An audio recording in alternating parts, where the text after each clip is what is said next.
Episode 1. The Arrival of the Clock. You never forget the first time you hear it. That sound, too precise, too sharp, slips into your bones like a whisper you can't shut out. Tick, tick, tick. A heartbeat that doesn't belong to you, but somehow begins to command your own. The clock arrived without warning. It was a gray evening when a stranger appeared in the center of Ashwick, our quiet little town. No one saw where he came from. One moment the square was empty. The next he was there, standing perfectly still, a long black coat brushing the cobblestones. In his hands he held something small and round, glinting under the dying light of the sun. A pocket watch. He placed it on the stone fountain as though he were offering it to us. And without a word, he vanished down an alley too narrow for a man to disappear into. We searched for him, but he was gone, like smoke in the wind. That was when it started. The ticking. At first we thought it was a trick of the ears, like hearing the echo of water dripping underground.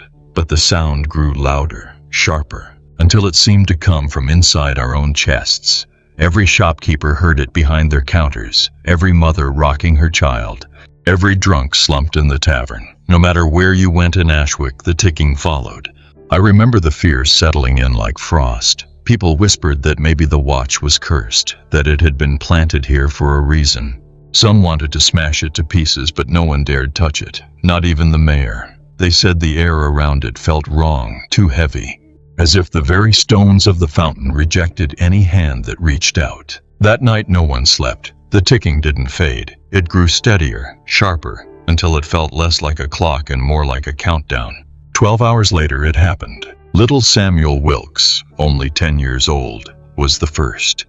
He had been sitting on the porch of his family's inn, trying to cover his ears, rocking back and forth. His mother swore she saw his lips moving with the rhythm, whispering numbers she couldn't understand. At dawn he screamed, one single sharp note that silenced even the birds.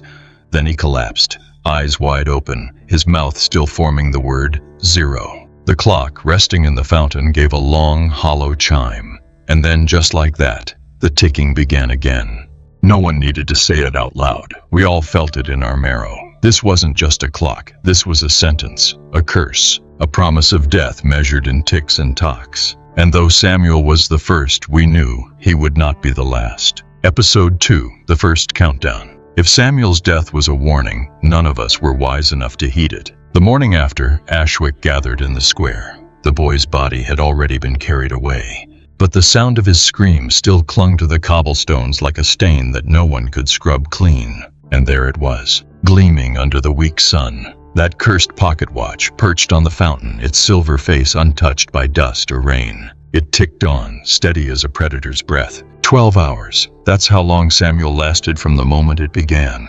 The whisper spread through town like fire through dry grass. 12 ticks of the hourglass. 12 lives. 12 victims. Some said they saw him muttering the numbers aloud, his lips keeping pace with the unseen countdown. And then we began to hear it too, not just the ticking, the numbers. At first faint, as if carried on the wind, then closer, whispered right at the base of our skulls. 11, 10, 9. I remember Mrs. Harper, the baker's wife, screaming at her own reflection because her mouth moved with the rhythm even when she tried to hold it shut. By noon, half the town was on its knees in church. Father Merrick read psalms with a trembling voice, but even over the hymns, the ticking pressed on. It drowned out faith, it drowned out hope, and then came the second death. Edward Lyle, a fisherman, a strong man, never seen without a grin and a pipe between his teeth.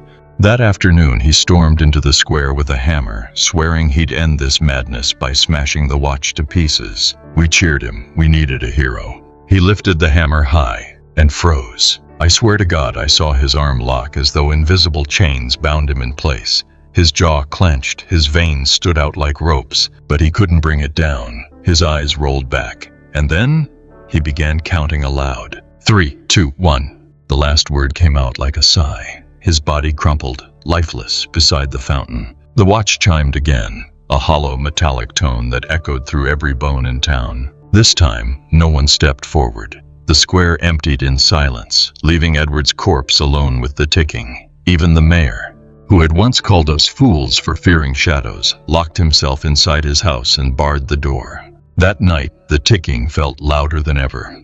No matter how deep we buried our heads under blankets, it was there, marking every second of borrowed time. We understood now. The watch wasn't random. It was deliberate, a sequence, a ritual. Samuel had been the first, Edward the second, and deep down we all knew the truth. The clock was counting down not just to one death, but to all of ours. Episode 3, The Skeptic's Fall. Every curse has its skeptic, and in Ashwick that skeptic was Thomas Grady. Thomas was a man of iron lungs and louder opinions, a hunter, a drinker, a brute who laughed at stories meant to frighten children. To him, Samuel's death was a tragedy of the heart, nothing more. Edward's collapse? A fit, he said. The fool worked himself up with fear. He spat on the cobblestones the morning after Edward was buried and declared, for all to hear, that he would prove the watch was powerless. The town gathered, trembling, as he strutted into the square, a smirk carved into his face. The cursed pocket watch still sat on the fountain, ticking, steady as a pulse. People held their breath as Thomas marched up to it. "You're all cowards," he said, voice booming across the stones. "It's a toy, a trick to scare children. Watch me."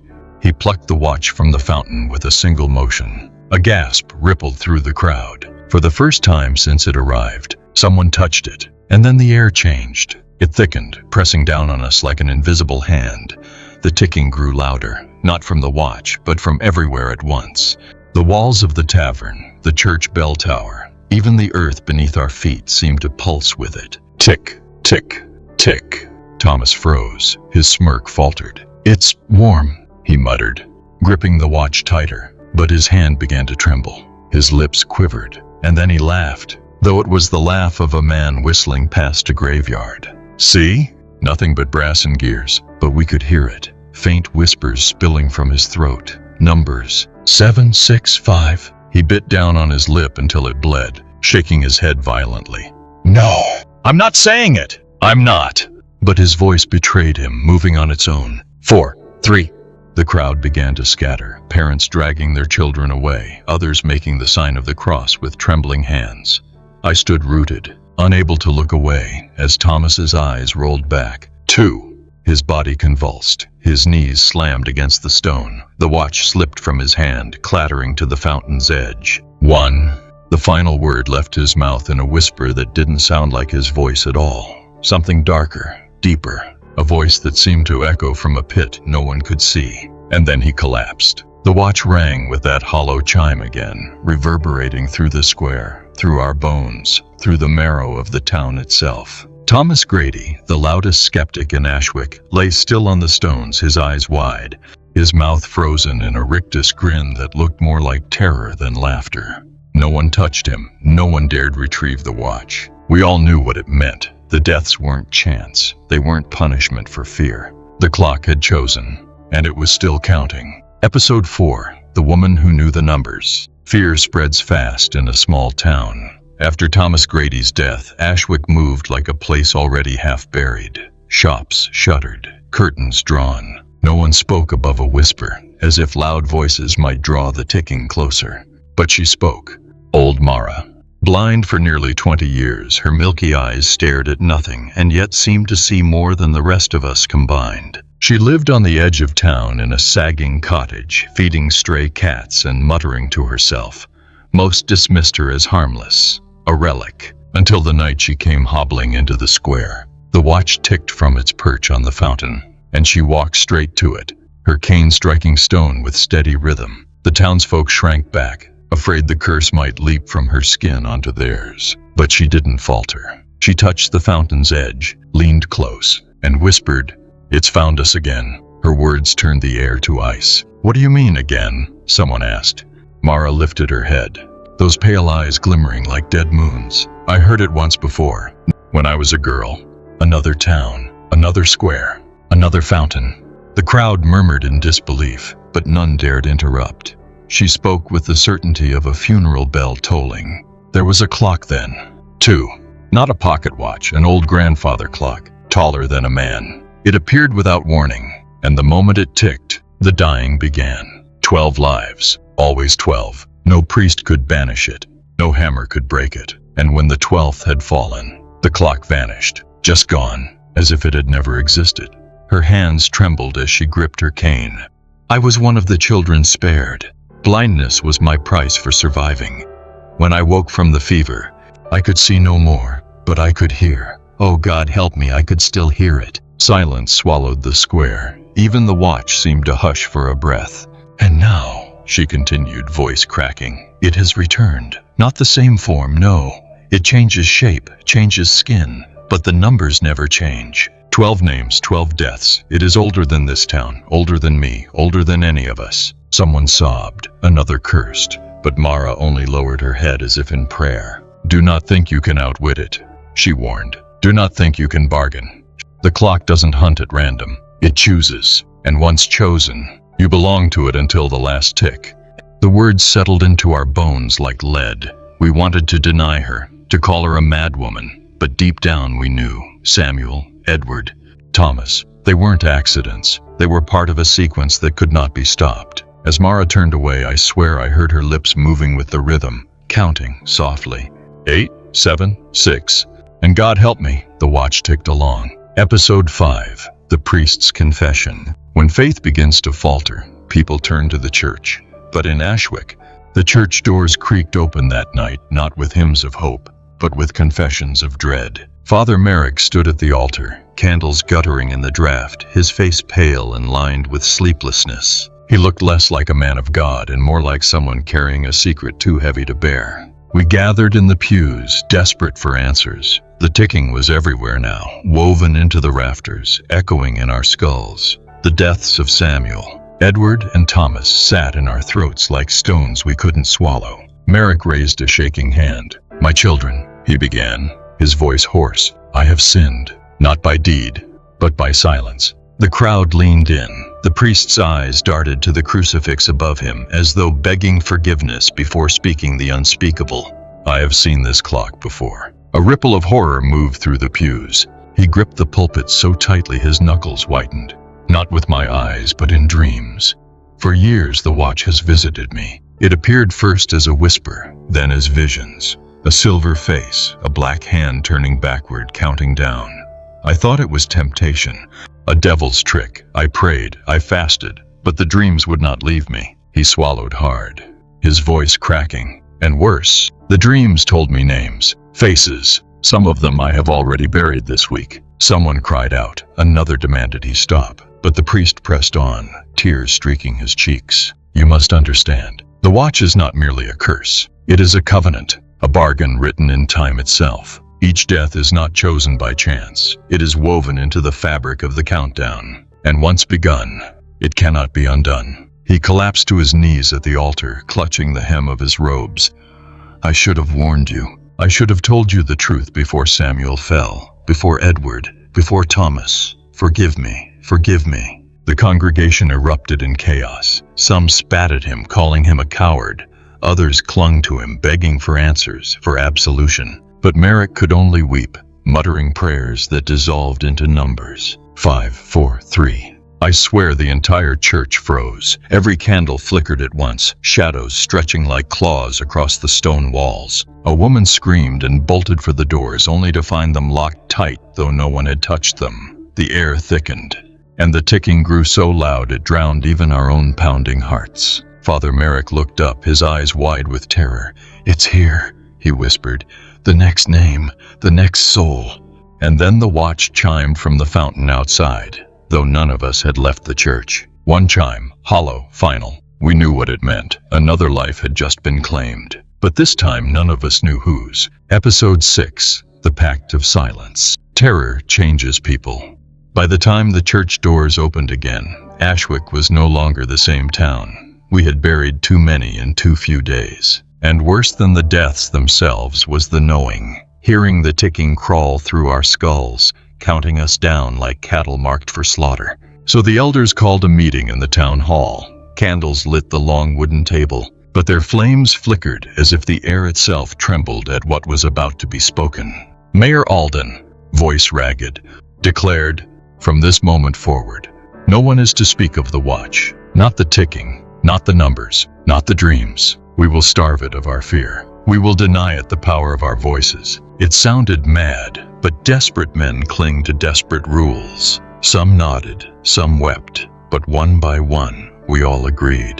No whispers of counting, no talk of death. Silence was our only weapon. The Pact of Silence, they called it.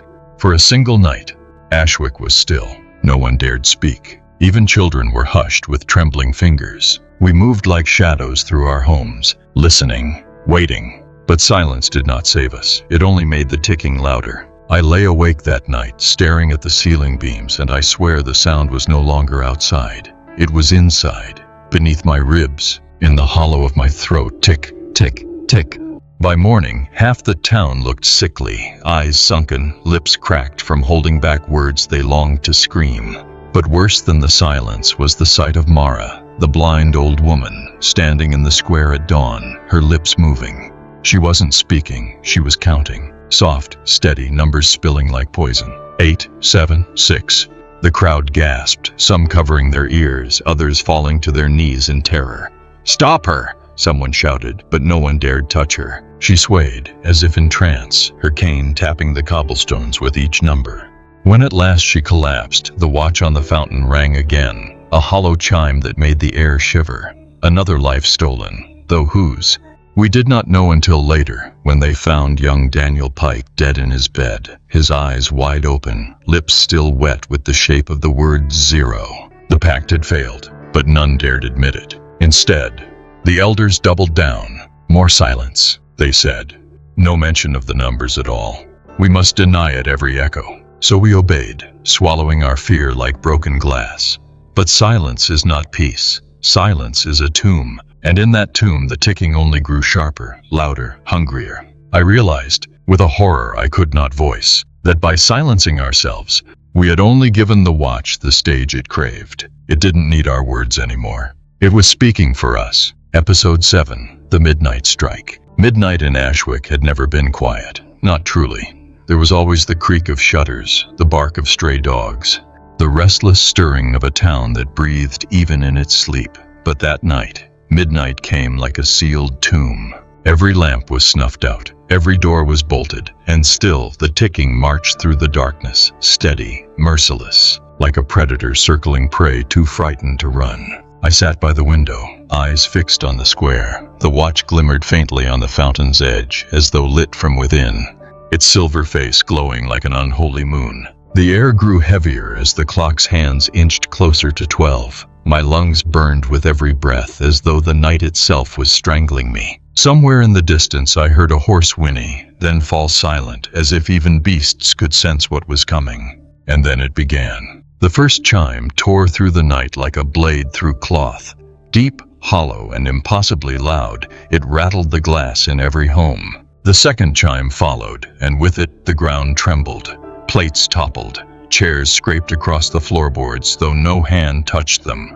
By the third, screams erupted, not from human throats, but from the earth itself. A low, guttural wail seeped up through the cobblestones of the square, as though the town had been built atop a buried choir of the damned. The fourth chime made the church bell toll, though no rope swung it. The cross atop its steeple tilted, groaned, and split down the middle. The fifth and sixth came in quick succession, and shadows stretched unnaturally long across the walls, twisting, writhing, forming shapes that looked too much like hands. By the seventh, windows shattered. Glass rained across the streets.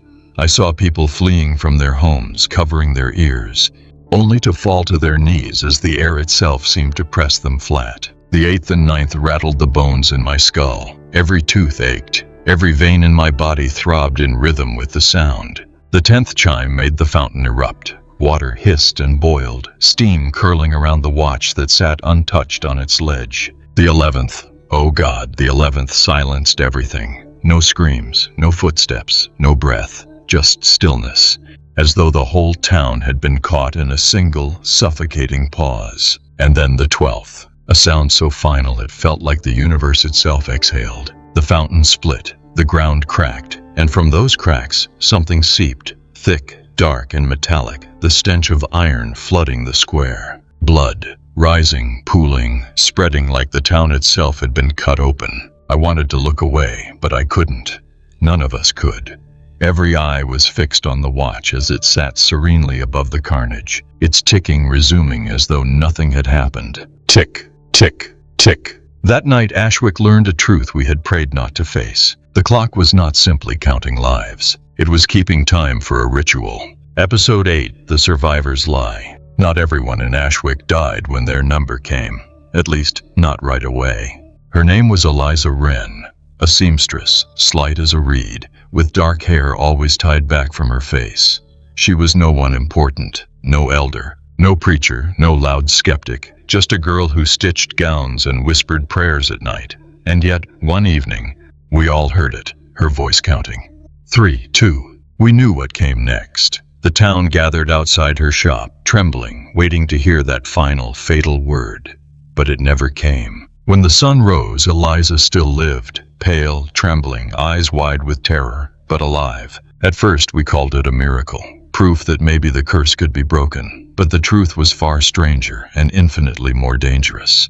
Eliza confessed the truth only to a handful of us, those she trusted most. I was one of them. Her lips shook as she whispered, "I lied." She told us that when the numbers had reached 1, when her throat burned to speak the final word, she forced herself to say something else. "Anything else?" She whispered 0 in her mind, but out loud she breathed a lie. I said 100. Her laugh was brittle, hollow. It tricked the clock. It gave me more time, or so I thought. But time is not a gift, it is a debt. From that day, Eliza changed. She moved through the streets with hollow eyes, her hands trembling too much to hold a needle. At night, people swore they heard her muttering, long, strange numbers that stretched into infinity, as if she were bargaining with the watch through her lies. One night I found her in the square, standing barefoot before the fountain, the watch glimmering in the dark. Her lips moved rapidly, whispering numbers that made no sense. Thousands, millions. Each word a desperate attempt to outrun the inevitable. "Eliza," I begged, "stop. You've cheated it once. You cannot cheat it forever." She turned to me, her face gaunt, her voice cracked. "If I stop, it will claim me. If I keep going, maybe it will forget." But there was no forgetting. The next morning her shop was empty, doors swinging open to the wind. On the counter lay her ledger, ink scrawled across its pages in frantic lines of endless numbers. The last entry ended mid-stroke, a blot of ink where the pen had fallen. No body was found, no scream heard, no chime from the watch, only silence. For a moment hope sparked again. Maybe she had escaped. Maybe she had slipped through the cracks of time itself. But that evening, as the town gathered in hushed dread, the watch gave a new sound. Not a chime, a laugh, soft, metallic, echoing through the stones. And with that laugh we all understood. Eliza had not survived. She had merely delayed her death, and in doing so, she had given the clock something new to play with. Episode 9, The Countdown Spreads. For weeks the ticking had lived in the fountain. We had learned to fear that square, to skirt its stones like a graveyard. But then the curse changed. It came for us where we least expected, inside our own walls. It began with the McAllisters. One evening their daughter ran screaming into the street, clutching the family's telephone. She swore she had lifted the receiver and heard nothing but ticking, steady, merciless, counting down instead of ringing. The girl said the voice on the other end whispered numbers, low and cold, as if from a mouth pressed against the line. The town laughed nervously. We told ourselves it was fear playing tricks, but soon others heard it too, in radios, in clocks that had hung silent for years, even in the groan of wind through chimneys. Always the same, always counting. 11, 10, 9. It was no longer confined to the fountain. The watch had infected everything that measured time. I'll never forget the night I heard it in my own home. I had wound the old wall clock above my mantel, a relic from my grandfather's days. At midnight, instead of chiming the hour, it ticked louder, louder than I had ever heard. And then the pendulum began to speak. 7, 6. I staggered back, heart hammering, swearing I could feel each number vibrate through the floorboards. My wife pressed her hands to her ears, sobbing. But no matter how we tried to silence it, covering the clock, smashing it with an iron poker, the sound kept bleeding through the walls. Word spread quickly. The curse was no longer bound to the fountain. It had seeped into every mechanism, every vessel that carried time's breath. People smashed their watches, tore clocks from their walls, burned them in piles in the square. But even stripped of gears and faces, the ticking continued in the empty shells. And worse, some claimed to hear it inside themselves. Mr. Holloway, the blacksmith, came to the tavern pale as bone. He swore that when he laid his head to rest at night, the sound didn't come from the streets or from the walls. It came from his chest, his heart, beating not as blood demanded, but as the countdown dictated. Tick, tick, tick. I'm not living anymore, he whispered, trembling. I'm keeping time. Days later, he was found dead at his forge, hammer still in hand. His chest had caved in, not from any wound we could see, but as if something had crushed him inward, silencing the metronome he had become. From then on, every silence was suspect. Every creak, every thud of blood in our ears could be the next count. Children cried when they felt their pulse. Mothers pressed fingers to their throats in terror, and the rest of us prayed to feel nothing at all. The watch no longer needed the fountain. It had claimed us as its clock tower. Episode 10, The Child's Prophecy. When fear takes root, children suffer first. Their dreams rot, their games twist into something cruel. But what happened to young Clara Finch was no childish nightmare. It was a prophecy. Clara was only 7, a quiet girl with hair the color of corn silk. She had barely spoken since her father, the fisherman Edward, collapsed at the fountain weeks before. Her mother carried her to church each Sunday, hoping hymns might soothe what grief had stolen. But grief was not what held her tongue. It was the numbers. The first time we noticed was during supper at the Finch's cottage. Clara's spoon clattered to the floor, her small body stiffening, her lips moved. Not with prayer or song, but with that dreadful rhythm we all knew too well. 4, 3, 2. Her mother slapped a hand over the child's mouth, sobbing, "Don't say it. Don't you dare say it." But Clara's eyes rolled back, and the numbers slipped free anyway. The next morning, old Mr. Darnell, the town gravedigger, was found dead beside an open plot.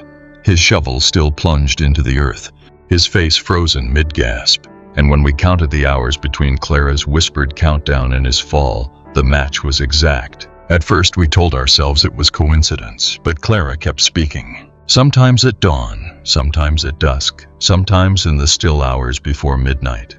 Her voice was always soft, as if repeating what someone else fed into her ear. And always, hours later, the number she uttered matched a body on the ground. The people grew restless. Whispers turned to curses. Some called her blessed, chosen to warn us. Others called her cursed, a vessel of the clock itself. Mothers pulled their children away when Clara walked by, as though her shadow could stain their blood. I saw her once, standing at the fountain.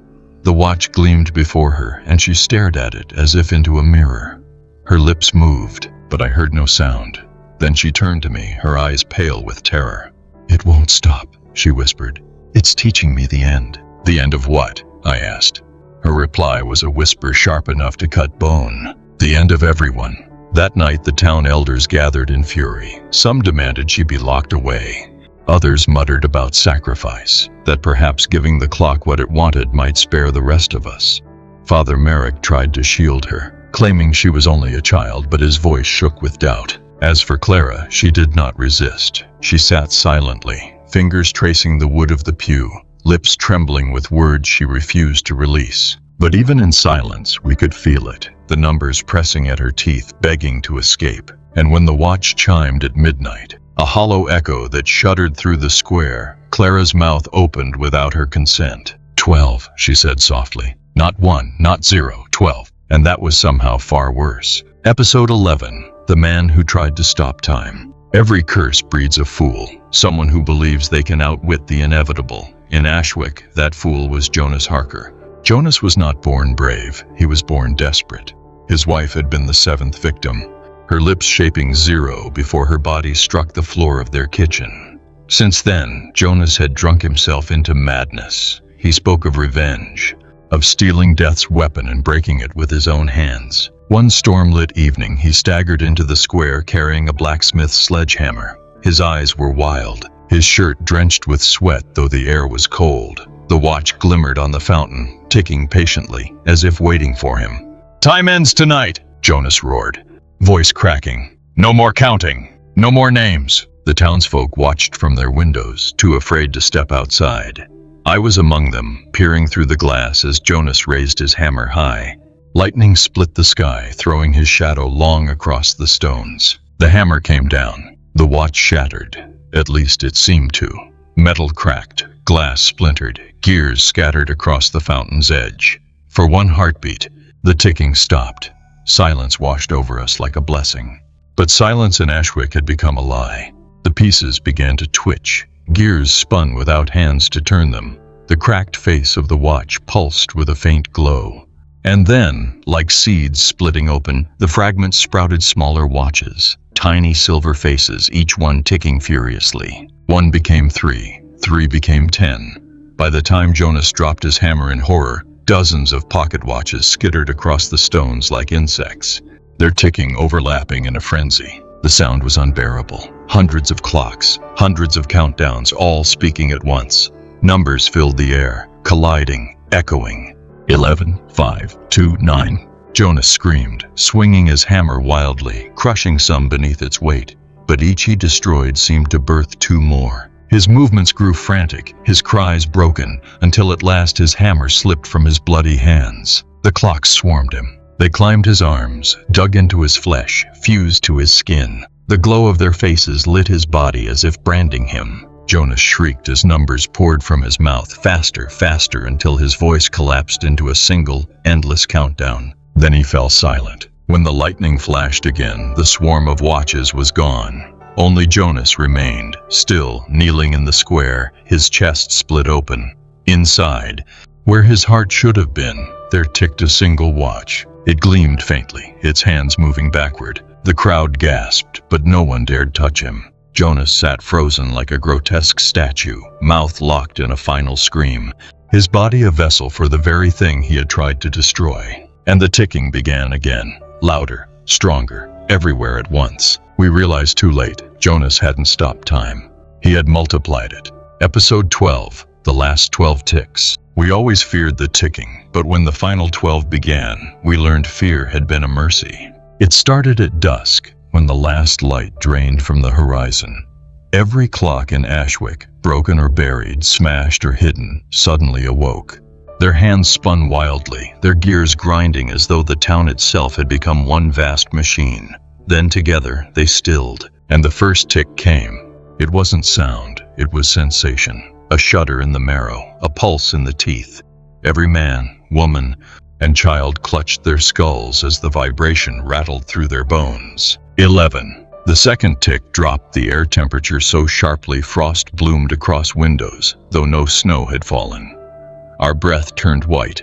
Our hearts stumbled in their rhythm, and for a moment we swore the sky itself exhaled. 10. The third tick extinguished every flame in town. Candles, lanterns, hearths, all died at once. Darkness swept across Ashwick, broken only by the faint, unnatural glow of the fountain in the square. 9. The fourth tick brought voices, not ours, but the voices of those already gone. Samuel's cry, Edward's rasp, Thomas's laughter turned to screams. Their tones twisted through the streets like smoke, each syllable carrying the weight of death already sealed. 8.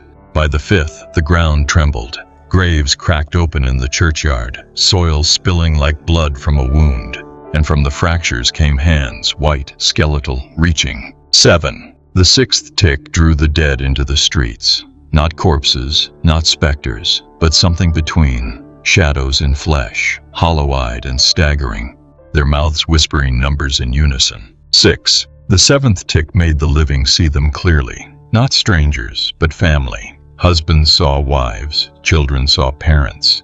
Mothers saw their lost sons and daughters walking toward them. Some ran to embrace them. They did not return. 5. The eighth tick split the veil further. Those who were alive began to see their own doubles, ghostly reflections of how they would look in death. Some begged, some clawed at their skin, desperate to erase what was coming. 4. By the ninth tick, time itself unraveled. Shadows lengthened and bent in directions they shouldn't. The church bell tolled backward. I saw the sun rise for a breath, then collapse into darkness again. Minutes devoured themselves like serpents eating their tails. 3. The 10th tick was silence, not quiet, absence. Birds dropped from the sky mid-flight, their wings frozen. Dogs fell without a whimper. Even the wind ceased. The entire world paused, suspended on the knife's edge of that single dreadful sound. 2. The 11th tick cracked the air like glass. People clutched their heads as they saw fractures spider across the sky itself, light bleeding through as though the world were nothing but a shell about to break. 1. The 12th tick came, and with it, everything ended. Not in fire, not in blood, but in revelation. The living and the dead merged, their screams woven together, time collapsing into one final moment that stretched forever. The clock had not been counting down to a death. It had been counting down to the end of dying itself. Episode 13, The 0 Hour. When the 12th tick faded, silence did not return. Instead, there was a breathless pause, a space so fragile it felt like the universe itself was holding still. And then, for the first time, the watch did not tick. It spoke. A single word rang through Ashwick, not from the fountain, not from any throat, but from the fabric of the air itself. 0. The sound was sharp, final, like a coffin lid slammed shut, and with it, the town unraveled. We expected death, collapse, darkness.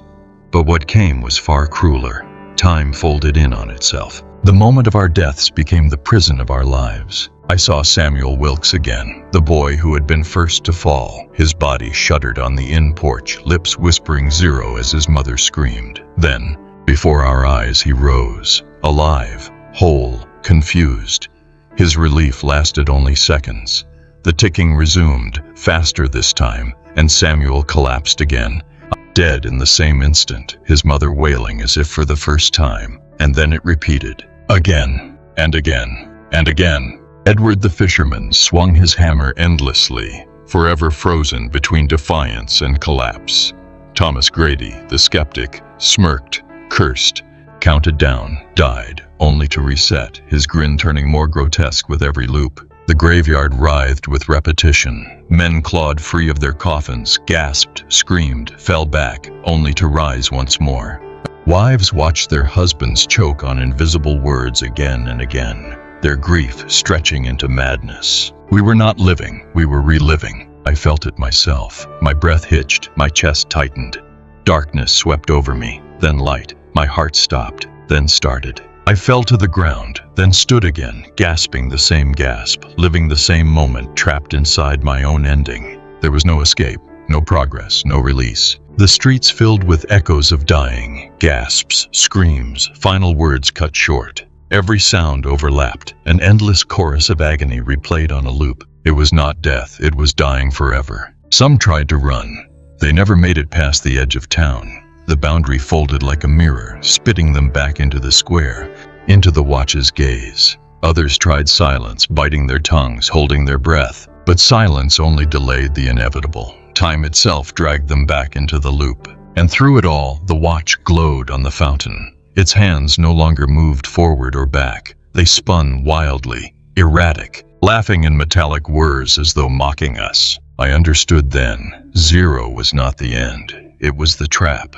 The point where the countdown did not stop but circled, devouring itself like a serpent swallowing its tail. Ashwick had not been destroyed. That would have been mercy. No, Ashwick had been preserved. A town caught forever in the moment of its own death. A clockwork of agony wound tight by something too old and too cruel to name. And as I screamed my last breath for the 100th time, I realized the worst truth of all. We were not the first town to reach 0. We would not be the last. Episode 14, The Keeper of the Clock. Time had broken in Ashwick. We lived inside a snare, dying and rising, choking and gasping, loop after loop, like insects pinned alive under glass. But in the endless torment, something new entered the pattern. He returned. The stranger, the one who had brought the clock to our fountain the first night. He appeared at the edge of the square as if he had never left, his long black coat untouched by dust, his boots unstained by the rivers of blood that repeated with every loop. His face was half hidden beneath the brim of a wide hat, but his eyes glowed faintly, reflecting the silver spin of the clock. And for the first time since the curse began, the loops faltered. The deaths slowed, screams hung in the air like smoke, shadows froze mid-gesture. Samuel's body lay on the inn porch, but this time it did not rise again. The watches stopped multiplying. The endless numbers silenced themselves. Only the ticking of the fountain remained. The stranger stepped forward, each movement slow, deliberate, like an executioner savoring his task. He reached the fountain, placed one gloved hand upon the watch, and the whole town seemed to shudder. Then he spoke. "You have reached 0. His voice was low, rich, carrying not to our ears but to our bones. "And now you are mine." Someone, God help them, found courage to cry out, "What are you? Why us?" The man's head tilted, and for the briefest instant I thought I saw a smile. Thin, sharp, cruel. "I am the keeper," he said, "and you are not the first." He gestured with one hand, and for a heartbeat the air split like glass. Beyond the cracks I glimpsed other towns, other fountains, other faces screaming in silence as their clocks struck 0. Cities long dead, villages wiped from maps, generations lost. The keeper's voice coiled around us. "Time hungers, it must be fed. 12 lives, 12 loops, 12 rituals. I carry the clock from place to place, age to age, until the earth itself is full." He lifted the watch, holding it like a chalice, its face glowing brighter than fire. "Do you not see? You are blessed to become part of eternity, to die, and die, and die again until the end of all dying." Some fell to their knees, broken. Others screamed, clawing at their ears to tear away his voice. But it didn't matter. We were already bound. The keeper replaced the watch on the fountain's edge. With a slow bow of his head, he whispered, "The ritual continues." And just like that, the loops resumed. Samuel died again. Edward fell again. Thomas screamed again. Our agony restarted, precise as clockwork, while the keeper turned and walked calmly into the shadows. This time no one chased him. We understood. He was not meant to be stopped. He was meant to return. Episode 15. The clock finds a new home. Ashwick is gone now. Not gone in flame or rubble. Not gone as history remembers. But gone in the way a nightmare disappears when you wake. A hollow space remains, but the world forgets what once stood there. Maps shift. Roads bend. Travelers pass through and see only fields where a town once gasped its last. But I remember. God help me, I still remember. The loops ended the moment the keeper left. Not with mercy, but with erasure. Ashwick dissolved into silence. The people frozen in the moment of their final death, their faces twisted in repetition that would never resolve. Then the town faded like chalk washed by rain. I alone remained, wandering the emptiness until even I was spat out into the world beyond. And the watch, our watch, was gone. I searched for it in my dreams, in the ticking of my veins, in the hush of midnight. For a while, I thought perhaps the curse had been buried. But deep down, I knew better. The keeper does not stop. The clock does not rest. Some weeks later, in a distant city whose name I will not speak, I saw it again. Not the fountain, not the square, something far worse. A boy carried it. He was no older than 12, weaving through a marketplace, a silver pocket watch dangling from a chain in his hand. He laughed as children do, swinging it idly, unaware of the weight it carried. The crowd bustled, merchants barked, life spilled bright and loud across the cobblestones. No one noticed the faint, hollow sound echoing beneath their chatter. Tick, tick, tick. I froze where I stood, my throat burning with a scream I could not release. The sound was unmistakable. The rhythm had lived inside my bones too long to forget. The boy stopped, staring at the watch with sudden fascination. He tilted his head, as if listening, his lips parted. 1. His mother tugged his arm, scolding him, dragging him toward the stalls. He blinked, confused, and followed. But the watch still gleamed in his hand, its face catching the sunlight like a shard of a dying star. No one else heard it, not yet. But they will. The keeper was nowhere in sight. He didn't need to be. The clock had already found its new stage. A fresh town, fresh voices, fresh souls to devour, one tick at a time. And as I turned away, sick with dread, I understood the cruelest truth of all. The clock does not belong to Ashwick. It never did. It belongs to the world. And somewhere, as you read this, perhaps you hear it too, faint at first, like water dripping behind a wall. A sound that doesn't belong, but one your bones already recognize. Tick, tick, tick. Don't try to cover your ears. Don't try to hide. The countdown always finds its home. And when it reaches zero, it will already be too late. Epilogue, the echo of zero. You think stories end when the last word is spoken, when the final page closes. But curses have no endings, only echoes. I left Ashwick. Or rather, Ashwick left me. The town is gone, erased as if it never existed. Yet I carry it still. Every street, every scream, every face locked in its final loop, they haunt me like shadows that refuse to fall away. I wander now. Nameless roads, nameless cities, trying to bury the sound that won't die. It follows in every silence, in the drip of a leaky roof, in the swing of a train's iron wheels, in the metronome of my pulse. Tick, tick, tick. I tell myself it's memory, nothing more. But then I see things. A girl on a bus whispering numbers to herself, eyes glazed, lips trembling with words she doesn't understand.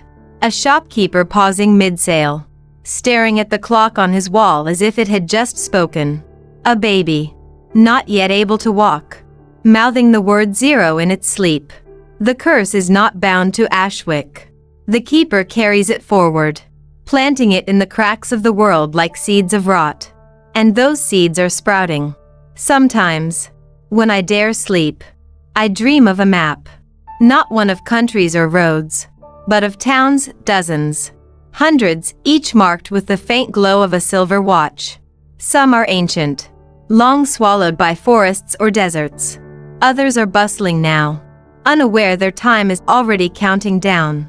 I wake shaking, knowing the keeper walks among them, silent, unseen, leaving clocks in his wake like tombstones that haven't yet claimed their dead. Ashwick was not chosen for its sins, nor for its piety. Ashwick was chosen simply because it was there. And so will the next place be. I have tried to warn others, but warnings fall empty. People laugh, shrug, move on. No one listens until the ticking begins. And by then, it is too late. Perhaps you hear it now, faint at the edge of your hearing. A rhythm that does not match the beating of your heart. A whisper that is not your own. Maybe you'll dismiss it, as I once did. Maybe you'll tell yourself it's nothing. But when the numbers start, when your lips move against your will, when you hear yourself counting towards something you cannot see, remember Ashwick. Remember me. Because when the clock reaches zero, it will not stop. It will never stop. It will only begin again. Tick, tick, tick. The echo of zero is already here. And it is coming for you.